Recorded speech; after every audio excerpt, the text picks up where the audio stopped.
Okay, so this remembrance is very similar to the one I gave in Canada. Not to brag, but when I finished it, I felt like it did a really good job of capturing Amy, so I'm just going to do a very similar version of it. I want to begin things by going down some different things that Amy did the past few years. In terms of concerts, she saw No Doubt, she saw Diana Ross, she saw Stevie Wonder, she saw Smokey Robinson, Britney Spears, she saw the Beach Boys with her mom in Canada, Lady Gaga, and that's just the ones that I could, remember off the top of my head. She sat front row at a Broadway show that her friend worked on. We got to sit literally under the stage where we could see the mics on everyone, so another thing on a lot of people's bucket list is to see a Broadway show. We saw Gwen Stefani's fashion show in New York. We visited New Orleans, we visited Jamaica, we visited Mexico. There was a really interesting story when we went to Mexico to see some large tigers and all these, or not tigers, sorry, lions, or whatever, some kind of large animals, large cats. I'm not as much of an expert as her. But the tiger, I know this part, the tiger actually started to bite her hand, one of the tigers, and it was probably about 60 or 70 pounds, and she just, gets up and she's looking at her hand and she said, "I think it left a scar." And I said, "Oh no, that's going to go away."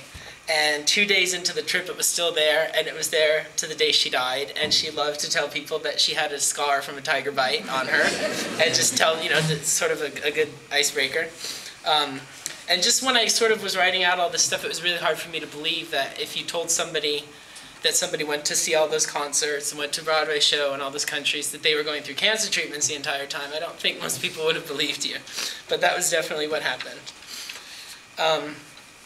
Amy always faced her cancer with dignity and grace. The doctors and the nurses would always tell us how they couldn't believe how positive of an attitude she had, how much she made them smile, how much she made them laugh if they messed up something on her chart or accidentally tried to give her a drug that might kill her, and that kind of thing. A lot of the times people, not so much the doctors obviously because they knew, but just people that would meet her would say to me, "Oh, your wife has cancer, she seems fine, she's smiling and laughing," and nobody would have known unless she told them.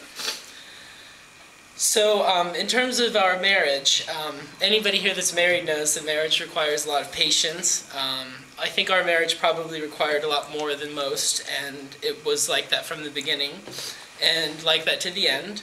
But even for people that aren't married, one of the important things we took with us is that we would always go to sleep at night with our differences resolved, or the fights, whatever the fight was, solved, and make sure we knew we loved each other. And we always would say to each other that, we didn't know how much time we had together, but we would enjoy it however long or short it ended up being. Another story I wanted to share was a recent salmon fishing trip that I took out on the bay with my dad. On the entire boat there was 3 salmon that were hooked and landed. And I had 2 of the 3 on the whole boat. And I actually credit that completely to Amy because, just what we had to deal with, it taught me to be a lot more patient of a person. And I didn't, as my parents will attest, I was a very impatient person for a long time. So I definitely became a more patient person because of Amy, and I'd like to think I've just overall become a better person because of her. Though our time together was far too short, I'm really thankful for all the time we spent together, even the bad times. What gives me a lot of comfort is that everybody's last memories, most people here everybody that I can look at, their last memories of her are good. She went to Alcatraz with her dad and Wendy, and she went to feed the squirrels with my mom and Elaine. Just everybody that saw her last, just great memories and positive things, and that's really good.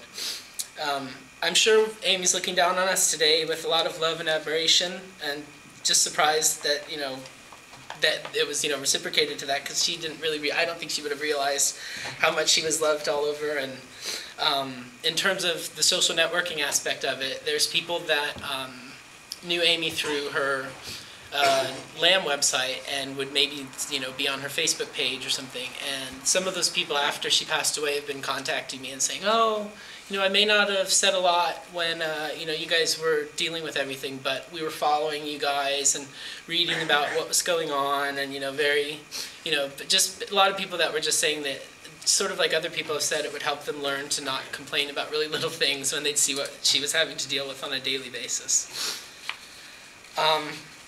And the thing I kind of wanted to end with is, I know when there's obituaries in the paper and somebody's died from cancer, they usually, I shouldn't say usually, but often they'll say the person lost their battle with cancer.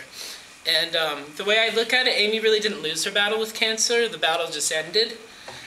She didn't let cancer rule her life. She never let it define her. She didn't want people feeling sorry for her. She didn't want people pitying her. She just wanted everybody to have a good time, enjoy themselves. And so it's for those reasons that, as far as everyone here is concerned, she won her battle with cancer.